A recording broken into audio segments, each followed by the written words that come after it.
Ako si Sara Duterte. Tatakbo bilang Pangulo ng Pilipinas. Ako si Edgar Mejorada, taga Bohol, OFW sa nasod ng Espanya. Okay?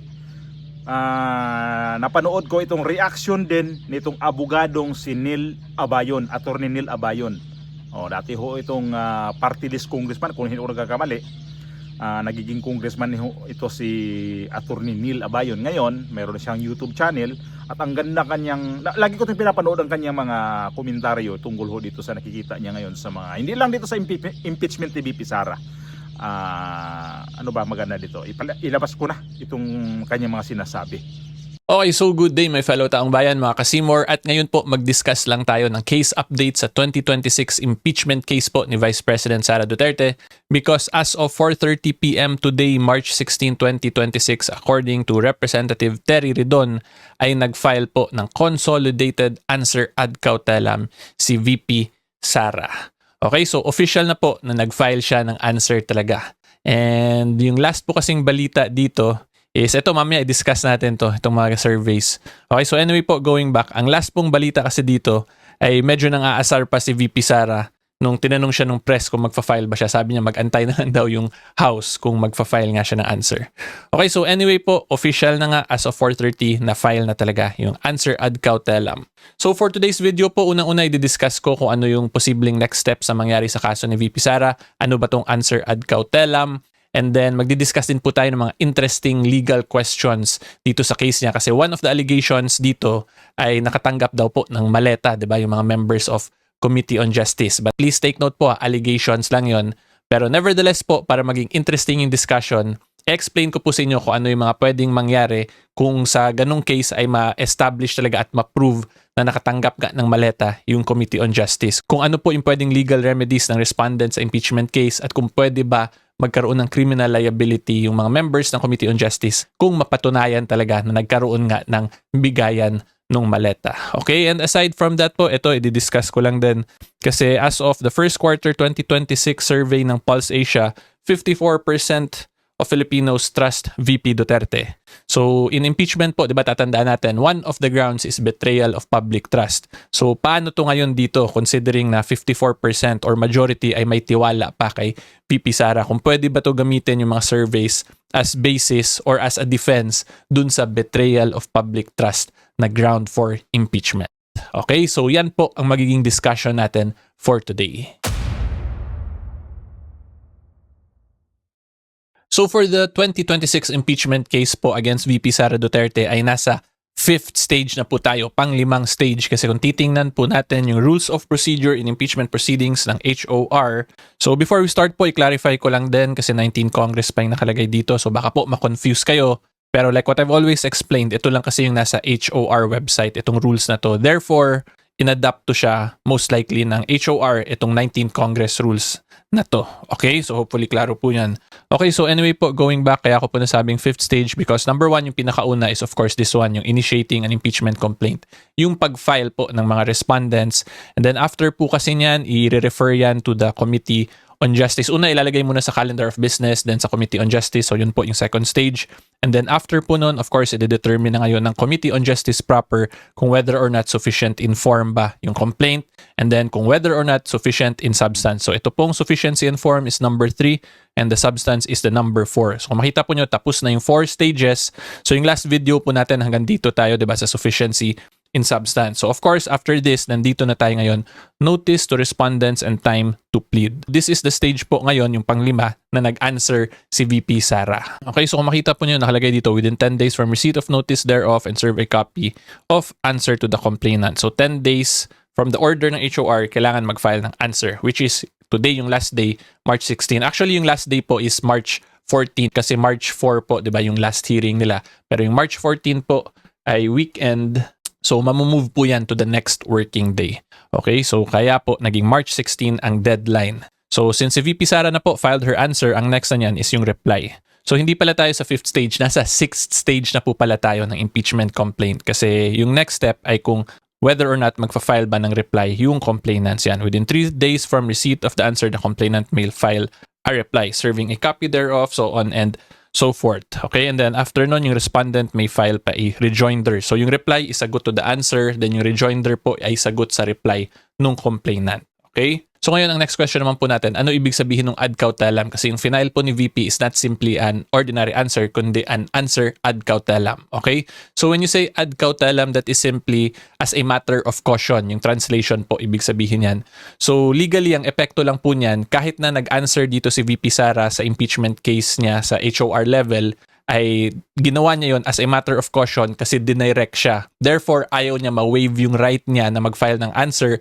However, she is still reserving her right to question the impeachment proceedings in another venue like that of the Supreme Court. Parang ganyan po yung purpose niyan. Kaya nga 'di ba dun sa last impeachment case ni VP Sara, ganun din po yung final niya, ad cautelam, pero nag-file din po siya sa Supreme Court questioning the constitutional issues surrounding the 2025 impeachment case against her. So ang point ko po dito, since ad cautelam final niya, nag-iingat sila, ay tingin ko may gagawin na naman to sila VP Sara at magpa-file din po ng case sa Supreme Court. Yan yung professional assessment ko considering the nature or the type of answer that they filed. Okay?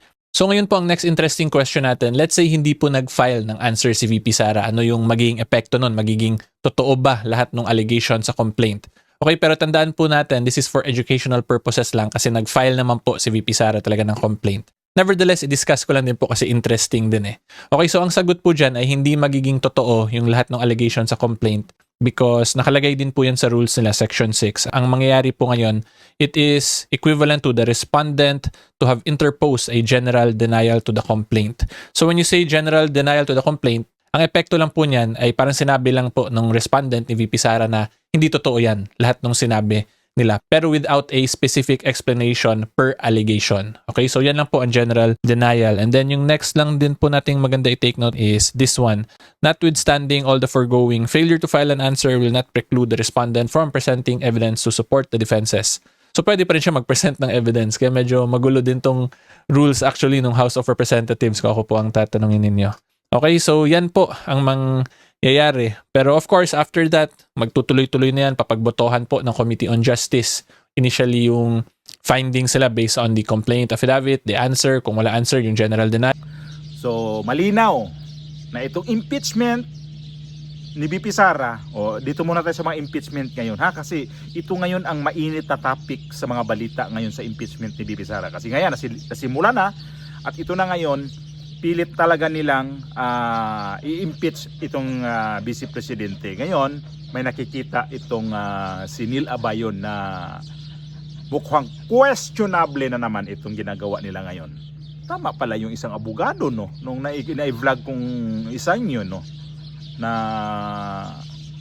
ad cautelam ang gagawin nila dito na pag-iingat, pero mayroong nagpipintong magrereklamo o mag-file ng complaint ito sa Supreme Court. Aabot na naman pala ito sa Supreme Court. Bueno, pananaw lang ho yun ni Attorney Neil Abayon. Yun ang nakikita ko sa kanya. Hindi niya pinangunahan pero nakikita na siyempre abogado siya. Alam niya kung ano mangyayari sa itong impeachment ni VP Sara. So kapag ito mapunta na naman sa Senate, taob itong mga nag-file ng impeachment ni VP Sara, na itong mga abogado ni VP Sara at mismong si VP Sara hindi nila to kaya talaga. Sa utakan pa lang andyan na. So ito si Neil Abayon, nakikita niya, nababasa niya, tanaw niya na, no? May mangyaring hindi maganda. Kasi yun ang sabi niya na aabot yata sa Supreme Court itong impeachment ni VP Sara. Kasi nga daw magulo ang ginagawa nito ng House of Representatives. Magulo naman talaga Kagaya nito ni Redon na ang dami niyang mga reklamo dyan. Lawang abogado ni VP Sara, reklamo siya kasi conflict of interest. Itong si Attorney tawag nito POA at saka itong si yung isa nakalimutan ko ang apelyido na i-vlog ko yan siya na nabanggit ko yan sa mga ilan kong episode dito sa aking pagbablog. So Ngayon, Ridon, baka uwi kang luhaan. Luhaan to si Ridon dito sa impeachment na to at saka itong sila ni Dilima. Hindi nyo talaga kaya ang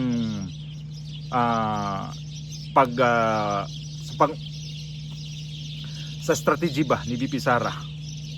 Kasi ito ngayon, nagsumagot na sila. Akala nga nitong ibang congressman hindi sasagot si VP Sara. Kasi nga daw noong nakaraan yun, di ba? Na tinanong si VP Sara. Happy namang Monday, no? Mawato na to kung mag-file ko, dili. Antay na lang. Oo. Antay na lang sila na mga tiga House of Representatives. Ayon kay House Justice Committee member Terry Ridon, hihintayin nila ang sagot ng bise hanggang matapos ang office hours bukas. May halo pang pang-asar siya noon. Akala ng mga nakikita ko sa comment noon, akala ko ba matapang to? Yun pala, nagbalak na hindi sasagot. Eh ngayon, ay kanina pala nakita ko, sinagot niya. At ito nga yon ng ad cotellam. So, ibig sabihin daw nun, ang salitang Latino, kasi dito sa Spain, wala ko naman narinig doon yung ad cotellam, cotellam na yon, cotellam ba? Hindi ko naman narinig yun kasi Latin daw ho yun.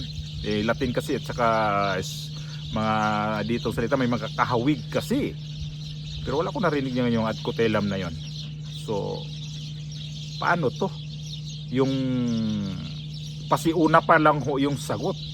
So na naramdaman na ba dito sa mga taga House of Representative na mukhang matitigok na naman itong impeachment na to dito sa House of Representative, dito sa mga abogado, itong strategy ni VP Sara. Hindi ka nagsawa sa pag-file ng impeachment na nung final nyo yung last year, yan pa rin ho yun eh. Tapos ito na naman, yun pa rin binalik nyo. Para bang replay na lang ito para lang ma-file kayong impeachment case dito kay VP Sara. Pag sa sunod taon, pag hindi talaga to maklaro, ito pa rin ang anuhin ninyo. Di ka nagsasawa talaga. Ito si Dilima, nako, ano kayang gagawin mo sa sunod? Sa sunod, malabo-labo, lalong magkalabo-labuan na to. Di na to magpa-file ng impeachment. Hayaan na lang nila talaga to. Tapos ito pa, nakita nyo yung survey ng Pulse Asia na napakataas ang rating ni VP Sara i-compare dito kay Bongbong Marcos. Negative na nga eh si Bongbong Marcos. So ito yung filean ninyo ng impeachment. Gusto nyo ma-impeach na may mga trust rating pang napakataas, samantalang yung presidente ninyong hindi nyo na tinuloy ang impeachment niyan, ang baba.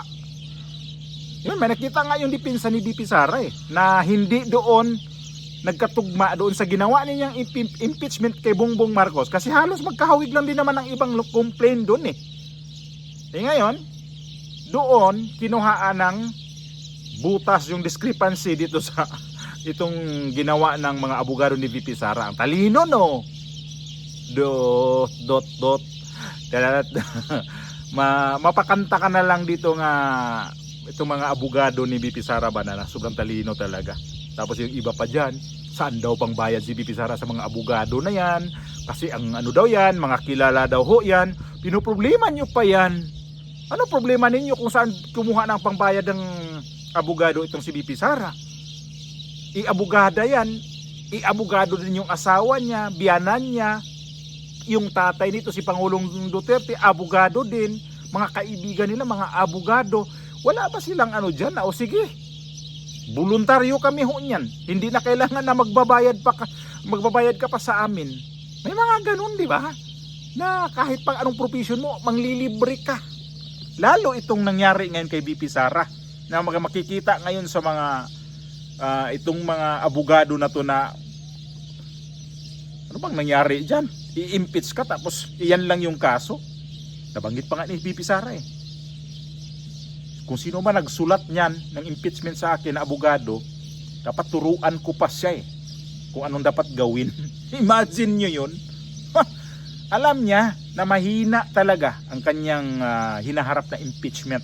Pero yung mga atat dyan, lalo na yung mga tao dyan na hindi nakakaintindi, unang-una intindihin natin na yun pala to ang nangyari.